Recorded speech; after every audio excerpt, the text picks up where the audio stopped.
ဒီတော့စိတ်ဒီအင်မတန်အခရာကြတယ်စိတ်ကမကောင်းဘူးဆိုလို့ရှိရင်မကောင်းတဲ့စိတ်တွေနဲ့ပြောမယ်ဆိုရင်အဲ့ဒီအပြောဟာမကောင်းတဲ့အပြောပဲဖြစ်မှာပဲဘလောက်ပဲခြူသားပါတယ်ပြောဘလောက်ပဲအချူရည်တကားရည်တွေဖုံးထားတဲ့သဘောမျိုးလို့တကယ့်ကိုအကွက်တွေရှင်းပြီးတော့ပြောတော်လည်းပဲမကောင်းတဲ့စိတ်တွေအခြေခံထားမယ်ဆိုရင်အဲ့ဒီအပြောကိုမကောင်းပြောလို့ပဲပြောရမယ်မကောင်းတဲ့စိတ်တွေအခြေခံမယ်ဆိုရင်တော့ဘာပဲလုပ်နေမကောင်းတဲ့အလုပ်လို့ပဲပြောရမယ်ဘာသာရေးသာသနာရေးနဲ့ပတ်သက်ပြီးတော့လှုပ်တာတောင်မှတချို့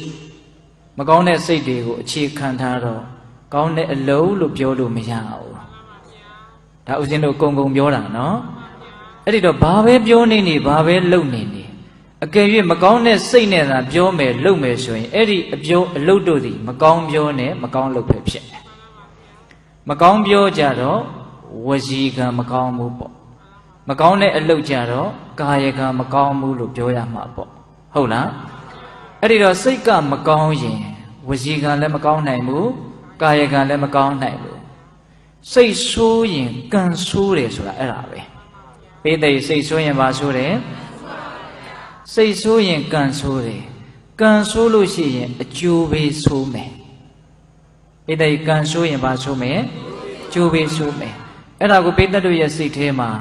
ရှင်းရှင်းလင်းလင်းမှတ်သားထားဖို့ရတာဩစိတ်ဆိုးရင်ကံဆိုးတယ်ကံဆိုးရင်အဖြစ်ဆိုးတယ်လို့ဒါမှတ်ထားရမယ်အဖြစ်ဆိုးနေတာတွေမှန်တယ်များကံဆိုးလို့ပဲကံဆိုးတာမှန်တယ်များဒီစိတ်ဆိုးလို့ပဲစိတ်ဆိုးတယ်ဆိုတာဒေါသဖြစ်တာလေးကိုဆိုလိုတာမဟုတ်ဘူးဆိုးတဲ့စိတ်တွေမကောင်းတဲ့စိတ်တွေယုံမာတဲ့စိတ်တွေဖြစ်တာကိုစိတ်ဆိုးတယ်လို့ဆိုတာဒါကြောင့်ရှေးတုန်းကမထေရမြတ်ကြီးတစ်ပါးကအတူတူလေးဩဝါဒပေးဖို့တယ်အကောင်းဆုံးဩဝါဒလို့လည်းပြောလို့ရတယ်အဲ့ဒါဘာလဲဆိုတော့စိတ်မဆိုးနဲ့ကောင်းကောင်းနေတဲ့ဆိုလိုကြီးကဒါနှလုံးထဲပြောတာနော်ဗါတဲ့တော့စိတ်မဆိုးနဲ့ကောင်းကောင်းနေတဲ့စိတ်မဆိုးနဲ့ဆိုတာဒေါသမဖြစ်နဲ့လို့တင်ဆိုလိုတာမဟုတ်ဘူးဟုတ်လားဆိုးတဲ့စိတ်တွေမဖြစ်စေနဲ့ကြိုင်ဆိုင်တဲ့စိတ်တွေအလိုဆန္ဒပြင်းထန်တာတွေရမဇောတွေအာကြီးတာတွေမကျင်တတ်တာတွေမုန်းတီးတာတွေမနာလိုတာတွေဝန်တိုတာတွေအဲ့ဒါကောင်းတဲ့စိတ်လားဆိုးတဲ့စိတ်လားအဲ့ဒါလို့ဆိုးတဲ့စိတ်တွေမိမိတန်တာမှာမဖြစ်စေနဲ့လို့ဆိုတာကစိတ်မဆိုးနဲ့လို့ပြောတာဒါပေမဲ့ဒီကနေ့ခေတ်ကလူတွေကတော့စိတ်မဆိုးပါနဲ့ဆိုရင်အမလီဒေါသမဖြစ်ပါနဲ့လို့ဒီလောက်ကလေးရည်ရွယ်ပြောကြတာနော်စလုံးကြီးကအဲ့လောက်ရည်ရွယ်ပြောတာမဟုတ်စိတ်မဆိုးနဲ့ပြီးတော့ပါတယ်လို့ကောင်းကောင်းနေတဲ့ကောင်းကောင်းနေဆိုတဲ့သကလုံးလေးကသုံးလုံးနဲ့ကောင်းကောင်းနေဒါပေမဲ့ချဲ့လိုက်ရင်တော့ဟာမဆုံးနိုင်အောင်ကြည်တယ်ဗျာ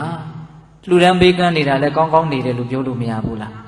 တိလတွေစောင့်တည်ပြီးတော့ကိုယ်နဲ့နှုတ်ကိုစောင့်ထိန်ပြီးတော့နေတယ်ကောင်းကောင်းနေတယ်မိမိရဲ့စိတ်တဏ္ဍာမှာလောဘဒေါသမောဟတွေမဝင်နိုင်အောင်ဘာဝနာတရားတွေနဲ့ထုံမွန်းပြီးတော့နေမယ်ဆိုရင်လည်းကောင်းကောင်းနေ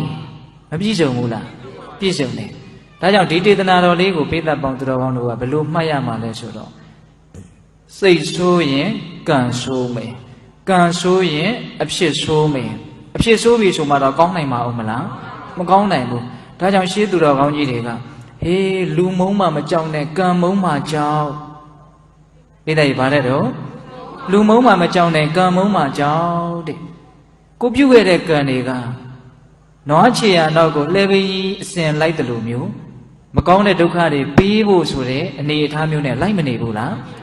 လိုက်နေတယ်ဒါဥစဉ်တို့ပထမဦးဆုံးဓမ္မပဒမှာလာတဲ့ဂါထာ